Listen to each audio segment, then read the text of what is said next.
Hey guys, welcome back to Disrespect Disc Golf. Today I'm at Hobbs Farm in Carrollton, Georgia, one of the top 100 courses in the world, and let's see how an amateur can fare against this course from the long tees. Let's get into it.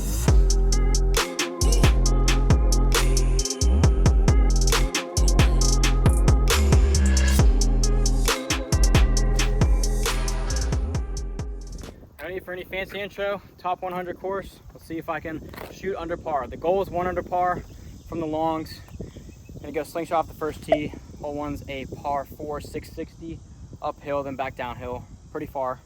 Here we go. Hey, what's up guys? Gonna be doing some commentating behind this video today.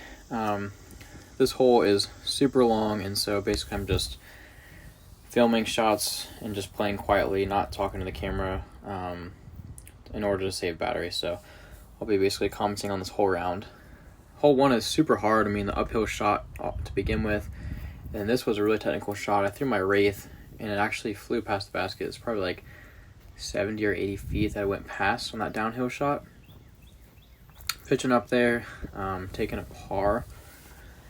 This course, like it says, is like one of the top 100 courses on UDISC, and it was super fun. It's a very long track.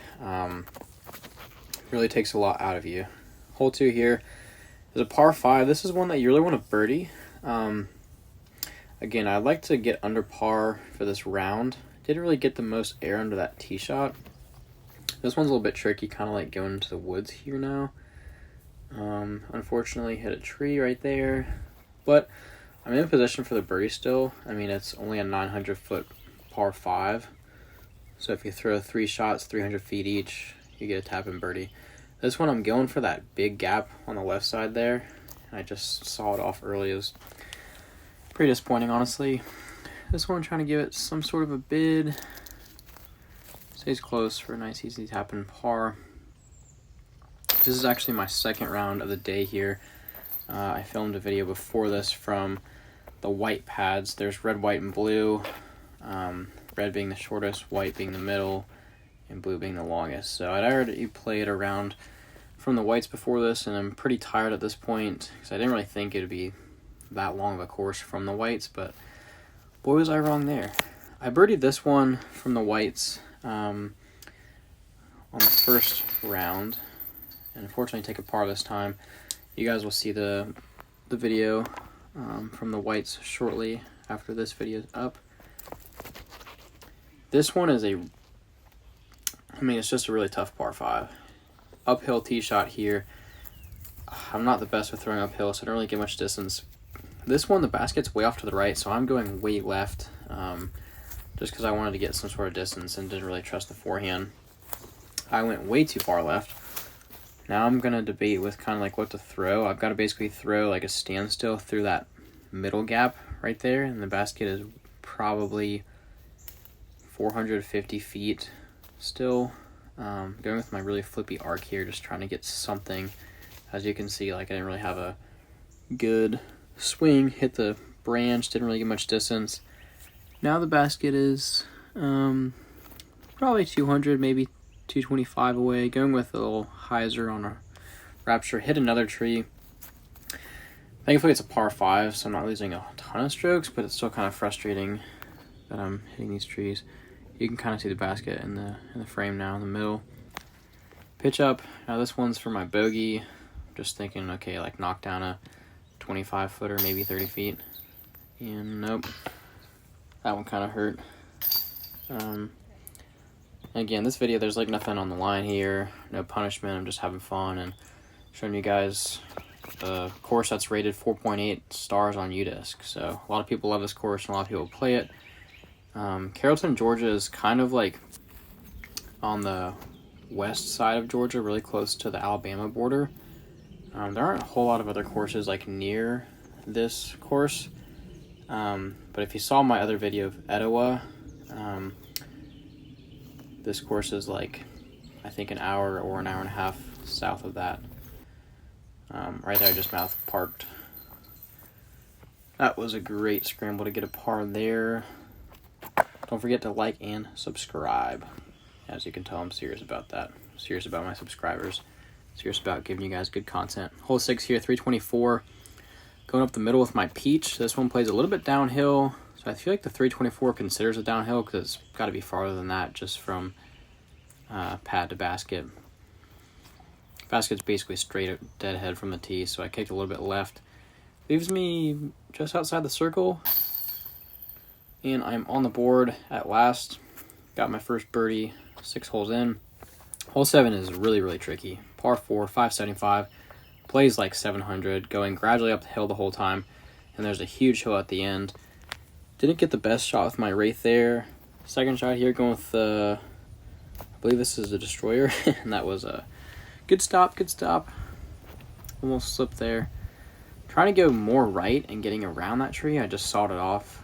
I have not been the best with throwing overstable discs lately. I've just been throwing a lot more flippy stuff and didn't really trust that one on the right side. This shot was a little bit annoying because I'm kind of like, right behind me is like a little small ditch. You'll see the basket just up on that hill. It's kind of like cresting the hill. You can kind of see the top of it there. So I'm opting like, okay, let me just go like forehand roller here and see if I can like climb the hill and have it flip over. And this was the perfect shot. I mean, it's heading right for it. It just needed to flip right there. If it flipped right there, it would have been perfect and would have been parked. But it didn't flip all the way, and it kept cutting. And now I just got to get up and down here for a bogey, which was going to, unfortunately, eliminate the birdie that I just got. But hey, clean up the bogey. Not mad with that. These are Prodigy baskets, so it's not my favorite. And if you've seen any disc golf content lately, you know that Prodigy's gotten a lot of hate for their baskets. This one is down and to the right, really far downhill. And I thought that was perfect. It checked up. It gets really, really fast once it gets down there, as you can see. The top of the screen is kind of where I was coming from, and it goes dogleg to the right. I thought I had this putt for birdie. Pretty cool green here with all like the roots and stuff. I did see like a snake around here, so a lot of sketchy wildlife along with tons of spiders on this course. That was one of the downsides. I know it's like middle of summer, but they were just like an ungodly amount of bugs and spiders, and I was like coated in bug spray and still getting eaten up. This one is like my nemesis hole. On the first round I played, I double bogeyed this one. And I do the same thing. I double bogey this one again. Slight spoiler. This one I've got it kind of like a downhill footing, so I'm going stand still with my boss.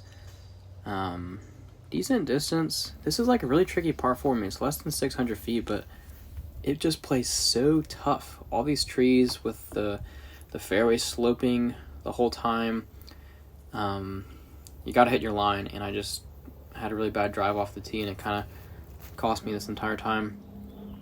This one's for the bogey now. Didn't really hyzer. Still within like 15 feet for the double bogey cleanup. Almost drained player 2 putt. Player 2's been on fire lately. Through 9, 4 over, not the best. See if I can turn things around on the back 9 now. Going with the gyra. Here, this one's dead straight. 351. I'm accidentally playing the long basket. The short basket is out of the gap and then directly to the right. The long basket is through the gap and still stays straight. So the basket's like right by that tree that's in the fairway there. Going chain breaker, super stable disc on a forehand here, just trying to get a par. Yeah, orange basket is not the one I'm supposed to play, but hey, would have got a par on the other basket anyway, so same score. This hole now, this one is tough. This gap is a lot tighter in person than you think. Going with my flippy slingshot, and I just did not air it out, just turfed it. It's tough. The ground kind of slopes up, and then you've also got the low ceiling, so it's kind of like a woods golf tee shot off the bat. Second shot here, going with my arc. Got really good distance on that one. This one, basket's like straight ahead, going with a Waymaker backhand. And I got a good skip, which was nice, but that disc is not that glidey at all, so it didn't really give me a ton of push from the shot. And there we go. This one could have stuck, could have not stuck. It was low right, so I'm not going to 100% blame the basket. That was definitely just a little bit off on the line there. another bogey. So I think that's back-to-back bogeys now. This one is a really well-designed hole. Less than 500 feet, par 4. I'm going with an armadillo off the tee, which is a 1-speed. It's like a flippy bird. And right where I landed basically splits the fairway from there. So you can either go off the left side there or the right side. So I rarely throw putters off the tee, but I wanted to, and I wanted to just be in position, and I literally landed like in the perfect spot. I mean, I could have placed a drive in a better spot. I mean, just like a couple feet to the right. It's a little bit more flat for my feet, but great position. This shot, I'm trying to just go with my cookie on the right side. I pulled it, kind of got away with it. Basket is like towards the top left of your screen now. Going with my pillar here, and this is showing why this place is really tough and why this design is so hard. Just so many trees in the way of the lines that you want to shoot. That was for par there. Almost make the second one again. Yeah, this was one of the designs by, I don't know how to pronounce his last name, but it's like John Huck, something like that. He's designed a lot of amazing courses, and this one being one of them. It's probably a little bit overgrown now just because it's summer. This hole is one of my favorite shots. Going with my Thought Space Muse. It's like I think like 3303 or 3302 stable putter. And it was fading out. It was going to almost go in the swamp. Flipped up a tad for me, and I've got like a 35-footer for the birdie here. Cashed it. So I finally got a birdie on the back nine. I think I'm I forget my score for the back nine, but I'm 5 over total now. This one I went with my flippy arc. Literally the perfect shot. This one also has a fairway that slopes right to left, as you can see. It's a lot more dramatic in person. You can kind of see the basket there on my second shot. I went with my destroyer, I think, on this one. Yeah. And it was going to be parked. It was going to be so good if it didn't hit the tree right there. I bet this place plays maybe 2 to 3 strokes easier in the winter just because the lines won't be as tight. Like I said, it's definitely tighter in the summer with everything being overgrown. All right, now we're back in the wide open. 4 holes left to go. This one is just about 600 feet. Gradually uphill the whole way. Go with my Wraith. Didn't swing it wide enough. Hit that tree, and now I'm like in a position where I don't really have much. Second shot. This would have been the play here. Big wide hyzer with a destroyer. That's an ideal landing zone. You can see the destroyer on the right side of your screen there. Now we're still going up the hill some, so this whole play is probably more like 650, maybe close to 700. I pull up my slingshot here, and I'm just like, I'm just going to go with a flick roller. Like, I have to do a standstill, and this was like one of the best scrambles of my life. As soon as I saw it starting to flip, I knew it was going to curl around and go directly towards the basket, and it did just that. And that is probably, I don't know, top 10 scramble birdie for me that I've ever thrown. So that was a huge mental boost right there going into hole 16. This one's a dead straight shot, throwing my gyra. It's like neutral mid-range. Again, you've got another fairway that gradually slopes right to left from the right side of your screen down to the left. Left that one kind of short, didn't get the best ground play. Had some kids watching me on that putt, and I think I hit the cage or the top of the band off the first putt. Cleaned up for par. This one's treacherous. It's only 254, but you got to clear this like swampy, overgrown area. After that, you've got tons of guardian trees. Really tough to get the birdie there. Threw my cookie off the tee and not able to do anything for the birdie putt there. So it's going to be a tap and par, leaving me at 4 over still.